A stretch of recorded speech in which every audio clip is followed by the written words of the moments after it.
Hi friends, welcome back to our channel Smart పక్షిత.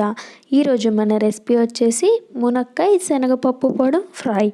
ఎలా చేసుకోవాలో ఈ వీడియోలో చూపిస్తానండి. మీకు ఎప్పుడు చేసుకునే పప్పుచారు మునక్కాయ టమాటా ఇలానే కాకుండా ఒకసారి డిఫరెంట్గా ట్రై చేయండి. చాలా అంటే చాలా టేస్టీగా ఉంటుంది.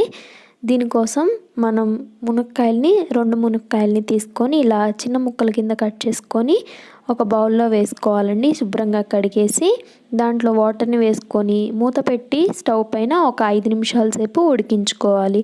ఒక 5 నిమిషాల తర్వాత మూత తీసి దీంట్లోకి 1/2 టేబుల్ స్పూన్ సాల్ట్ని వేసుకొని మొత్తం బాగా కలిపేసుకొని మళ్ళీ మూత పెట్టి ఇవి పూర్తిగా ఉడకనిచ్చుకోవాలి. ఒక 2 నిమిషాల తర్వాత మూత తీసి చూడండి, మొత్తం పూర్తిగా ఉడికిపోయింది. ఇలా గరిటెతో 2 మునక్కాయలని తీసుకొని ఇలా ప్రెస్ చేసి చూసారంటే మీకే అర్థమవుతుంది మునక్కాయ ఉడికింది లేనిది. ఇలా ఉడికిన తర్వాత వీటన్నిటిని ఒక జాలి బొచ్చులోకి వేసుకోవాలి. మునక్కాయలన్నిటిని ఇలా వేసుకొని పూర్తిగా చల్లారనిచ్చుకోవాలి. ఇప్పుడు స్టవ్ ఆన్ చేసి స్టవ్ పైన బాండి పెట్టి దాంట్లోకి 2 టేబుల్ స్పూన్ల వరకు నూనెను వేసుకోవాలి. నూనె వేసుకున్న తర్వాత తాలింపు దినుసులన్నీ వేసుకొని అలాగే కరివేపాకు కూడా వేసుకొని మొత్తం బాగా ఫ్రై చేసుకోవాలి.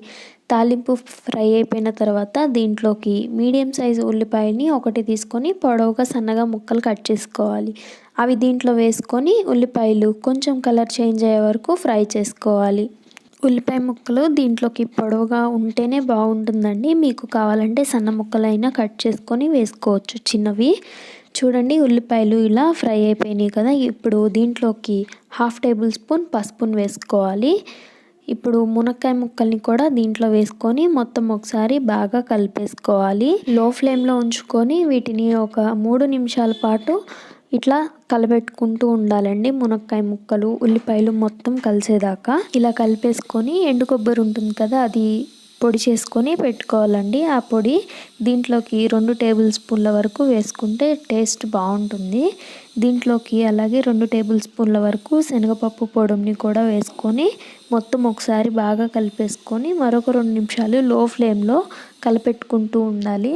2 నిమిషాల తర్వాత కలర్ చేంజ్ అవుతుందండి. కలర్ చేంజ్ అయినప్పుడు స్టవ్ ఆఫ్ చేసి సర్వింగ్ బౌల్లోకి తీసుకోవాలి. ఇది సైడ్ డిష్గా బాగుంటుందండి. పప్పుచారులోకి, రసంలోకి, పప్పుకూరలోకి సైడ్ డిష్గా చాలా అంటే చాలా బాగుంటుంది. ఒకసారి మీరు కూడా ట్రై చేసి చూడండి, ఖచ్చితంగా మీకు కూడా నచ్చుతుంది. ఈ రెసిపీ మీకు ఎవరికైనా తెలుసా? ఎవరికైనా తెలుసుంటే కామెంట్ సెక్షన్లో కామెంట్ చేయండి. మీరు ఎవరైనా చేస్తే కూడా కామెంట్లో నాతో షేర్ చేసుకోండి. ఈ వీడియో కానీ నచ్చితే లైక్ చేయండి, షేర్ చేయండి. ఏమైనా డౌట్స్ ఉంటే కామెంట్ సెక్షన్లోకి వచ్చేయండి, మరి మాట్లాడుకుందాం.